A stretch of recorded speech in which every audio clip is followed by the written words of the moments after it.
This video is going to show you how to change the time on a Mercedes C300 model year 2008.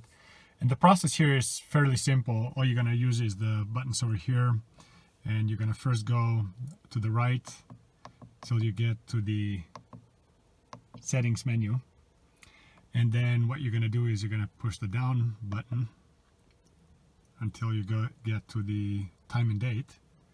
And then you're going to just simply push OK to confirm. And essentially you got the time showing right now. And let me try and zoom in a little bit better here.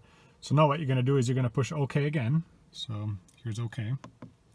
And this allows you basically to change the time now to whatever the time is. Adjust for the time zone. Push OK again to confirm, or if you need to adjust the minutes, you can push the right button to go to the right, and then you can do the same here with the up and down arrows to adjust the minutes.